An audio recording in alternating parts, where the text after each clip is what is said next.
Today we're going to start chapter 4, which is forces, and it's a very, very central chapter to everything in physics. And the idea of forces comes to us from Isaac Newton. Certainly, he, Galileo, Einstein, the top three at least well-known names in physics. And it's interesting, he was born in 1642, which was the same year that Galileo died. Many of you seniors especially may also know that he invented calculus, although there was another German mathematician, Leibniz, who was also involved in that. And he's best known for his three laws of motion and also gravity. And a lot of this was published in his most famous book, the Principia Mathematica, the Principles of Mathematics. So here they are, and you really need to know these. There's not a lot of memorization in physics, but it's really important to memorize the three laws. So the first law, all objects remain at rest or in uniform straight line motion, and straight line is important, unless acted on by an outside force. And this is sometimes called the law of inertia. You're either going to stay at rest or remain in straight line motion unless something outside of you acts on you. Mass is how we measure inertia. We don't do any math in physics with inertia. There's no inertia unit, at least not in modern physics. So for our purposes, mass and inertia are directly proportional. Really, they work about the same. We're only going to use mass. Now, the second law you may already know, and it's easy because it's a math equation. Force equals mass times acceleration, or F equals ma. That's the easiest one to memorize. And 3 is every force has an equal and opposite force. You've heard this before, but you've heard it in a different way. And I've even seen science videos on YouTube. And it's not that it's bad, but I want us to think more in terms of forces. They'll say for every reaction, there's equal and opposite reaction. You could do that, but it's really better. It would be better to say for every action force, there's an equal and opposite reaction force. We think in terms of forces in terms of modern physics. So what is a force? We're talking about these forces, but I haven't defined them yet for you. A force is the simplest thing in the world. It's either a push or a pull. And really, there's two ways they can happen. They can be contact forces.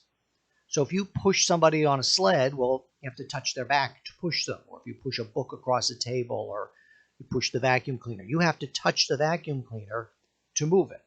That's a contact force. However, you don't need contact.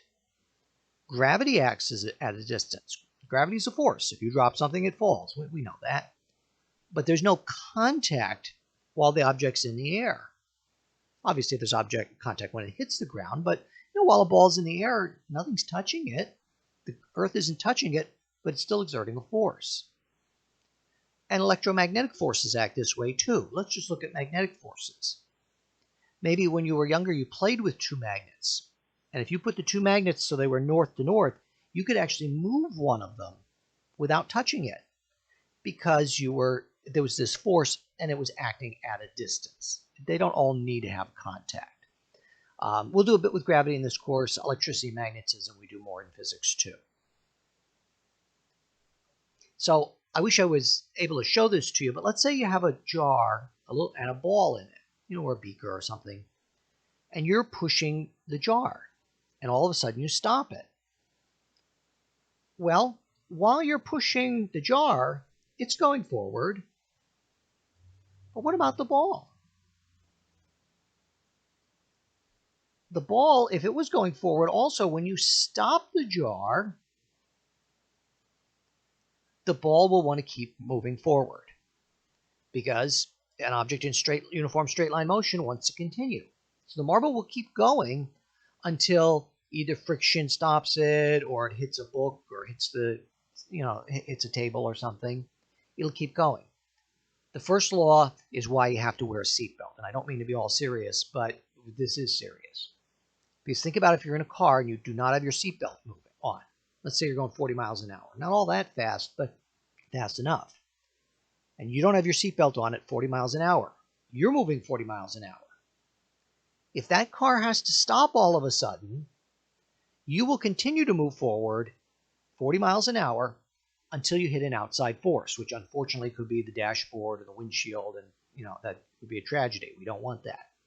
So that's why it's really important. Let the seatbelt be the outside force. And don't depend on airbags. I mean, they're very good and they're very helpful, but the seatbelt is the main thing. And maybe you've had this experience too when you're on the school bus and it turns sharply, or any bus. Well, you were in uniform straight line motion. That's the direction you wanted to keep going because of the first law. You wanted to keep going in uniform straight line motion. But what you'll find is you might actually slide towards the edge of the window there. I bet you remember this from grade school. You weren't really pulled to the side because there was nothing, grabbing you by the shoulders or pulling you. It's just you wanted to keep going straight and the bus turned underneath you. So it was that first law. You wanted to keep going straight. Now the second law. Force is mass times acceleration.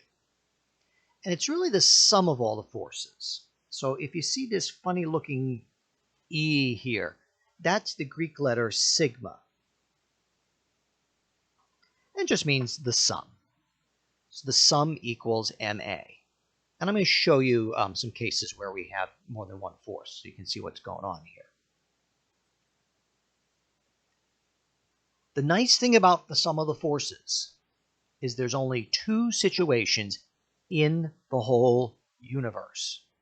There's only two possibilities for the sum of the forces, period.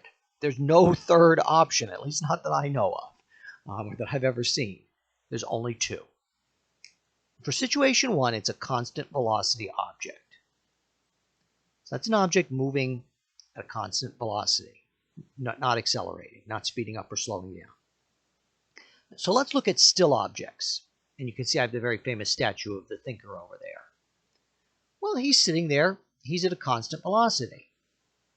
What's his constant velocity? It's 0. So there's actually two forces on him.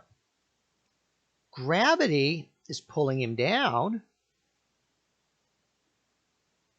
And the force of the rock that he's sitting on, I guess it's a rock, we call the normal force. Now, normal doesn't mean, like we say, well, I had a normal day. That means we had an ordinary day. And it doesn't really mean that. It's just a term we give to supporting forces, like the force of the table. Well, the sum of the forces here is 0. That means the force normal, I like to just use N, minus the weight, the force of gravity, these two are equal. His normal force will be equal to the force of gravity because he's not moving. If the force of gravity were greater, it would break the rock and he would fall down on the ground. If the force of the rock, the normal force, were greater, he'd fly up into the sky, and that doesn't happen. Now let's look at accelerating objects. The sum of the forces is ma. That's the other option. So we have only two choices. The sum of the forces is 0, or the sum of the forces is ma. Now the biker wants to accelerate. Let's say he wants to speed up and win the race. What that means is, now notice what I did. There's a force from him pedaling. I made that positive. Because if we would look at the number line, that's moving, we move to the right just like always, we're moving towards the positive numbers. But there's some forces opposing him. Air drag and friction are pulling backward. So what we do is we say, okay, the sum of his forces is ma, and I always bring that down to the next line. Has to be the force of his pedaling minus the forces of air and friction. So the force that makes him want to go forward minus the forces that are fighting him.